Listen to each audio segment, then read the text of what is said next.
Welcome to this explainer. Okay, today we're looking at something that is literally invisible to the naked eye, yet it fundamentally dictates exactly how fast, how far, and how efficiently an electric vehicle can drive.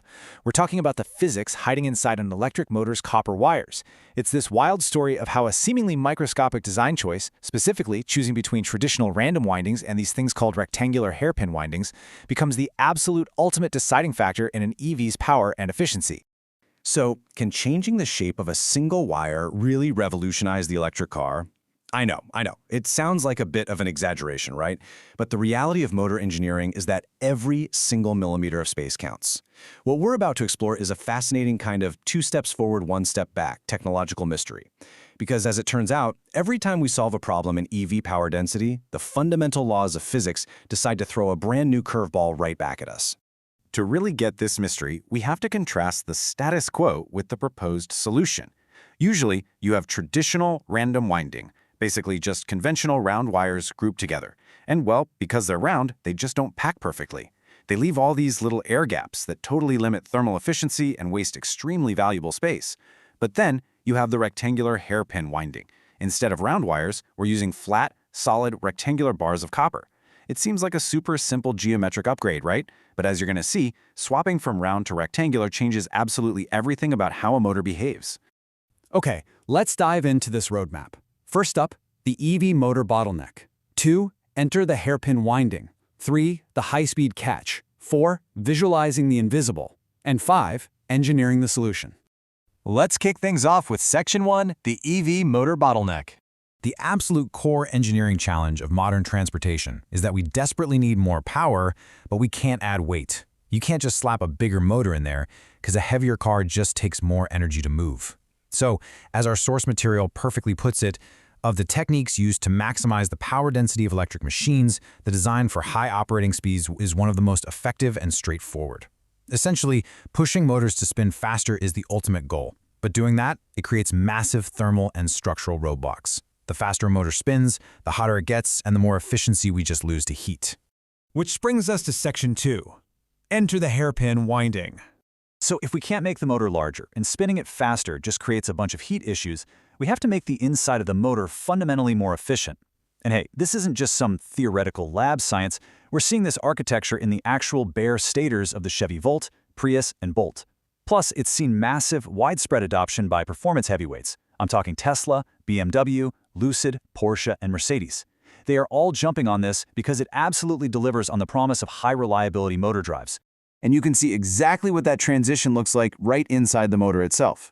It's a complete shift away from that messy, chaotic bundle of traditional round wires and a move toward a highly structured, neatly layered layout of rectangular hairpins. Honestly, it's a total paradigm shift. You're going from a completely random internal structure to one that is rigidly, perfectly organized. So let's break down exactly why this structured layout is so much better. For starters, the hairpin winding massively increases what's called the fill factor to between 70 and 80%. Think of it like a suitcase, okay? Traditional random round wires are basically like throwing golf balls into a suitcase. No matter how hard you smash them down, you're always going to have empty gaps of air between the balls. Hairpins, on the other hand, are like neatly stacking rectangular bricks. They fill the space perfectly. This leads to lower DC electrical resistance, vastly better thermal conductivity because the copper sits perfectly flush against the motor iron, and it creates a highly compact end winding. That just leaves way more space for the actual active motor parts. But, for every 2 steps forward, physics loves to push us 1 step back. Welcome to Section 3, the high-speed catch. Here's the twist. When EV motors are pushed to really high speeds, we're talking exceeding 12,000 RPM, the fundamental frequency jumps above 1 kHz. And suddenly, 2 invisible enemies show up, the skin effect and the proximity effect. By definition, these are physical phenomena that happen at high frequencies, and they literally force the electrical current to abandon the center of the wire. It all just migrates to the outer edges of the conductor. Imagine a super wide multi-lane highway, but all the cars are suddenly forced to only drive in the far left and far right lanes. The middle of the road is just completely empty. What happens? Massive traffic jams, or, in our case, massive alternating current, or AC, losses. Let's move right into Section 4, visualizing the invisible. Because we obviously can't just see electrical current with the naked eye, we have to rely on advanced computer modeling to understand just how bad this highway traffic jam really gets. Now, what's really interesting about this slide is that we are looking directly at finite element electromagnetic models of the copper hairpins. In a perfect world, you'd want these cross-sections to be completely solid blue, which would mean the current is flowing nice and evenly. But instead, all those bright red, yellow, and green areas, they prove that the current is being violently shoved to the edges of the wire. It's crowding together, creating extreme resistance, completely wasting the rest of that nice thick copper and generating a massive amount of damaging heat. So, to quickly summarize the complication here, high-frequency AC operations actually turn the main benefit of large, solid rectangular wires into a massive liability. The very thickness of the hairpin, the thing that makes it so incredibly good for generating low-speed torque, becomes its absolute biggest weakness at high speeds. This creates uneven voltage distribution and severe ohmic losses, and frankly, it threatens to completely wipe out all those efficiency gains we just got by ditching the round wires. So do we just throw our hands up and give up? Absolutely not. Let's jump into Section 5, Engineering the Solution. To fight back against the skin and proximity effects, engineers came up with two brilliant mitigation strategies. Step 1 involves the precise transposition of conductors in parallel paths. Basically, by twisting and crossing the winding paths in very specific ways, engineers can balance out the current mechanically. And then Step 2 is increasing the number of conductor layers in a single motor slot. So instead of using a couple of really thick rectangular bars, they literally chop the design up into many thinner, stocked rectangular layers. That directly shrinks down the cross-section of each individual piece of copper.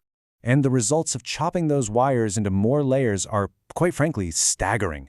By moving from a standard 2-layer layout to an advanced 8-layer setup, engineers reduce the ohmic losses near the slot opening by a massive 82%. That is 82% less wasted energy simply by restructuring the physical geometry of the copper inside the exact same amount of space. It's brilliant. But solving the physics creates our final hurdle, and that is mass manufacturing. When you look at an exploded view of these preformed hairpin winding elements, you really get a sense of the scale. Transitioning to an 8-layer setup means you now have hundreds of individual, highly rigid, U-shaped copper pins that all need to be perfectly inserted into the stator block. It essentially creates an incredibly complex 3D physical puzzle. The manufacturing challenge here really cannot be overstated. Unlike flexible round wire that you can just continuously spool into a motor with a machine, these rigid preformed hairpin wires have to be assembled mechanically. Once they're pushed through the slots, their ends have to be bent, which creates a staggering number of contact points in a super confined space. And this isn't just a little tricky. It requires absolute micrometer precision across hundreds and hundreds of points. Every single one of those connections needs to be electrically joined flawlessly. If you have even a single bad connection, the entire motor is scrap. So the crucial point is, how do we actually solve this manufacturing bottleneck to bring this tech to the masses? Well, the answer is high-speed infrared laser welding. Because of the tiny amount of space and just the sheer volume of connections needed, traditional welding is way too slow and bulky. But fast, remote, and highly stable infrared lasers, they can zap hundreds of copper joints flawlessly in a matter of seconds.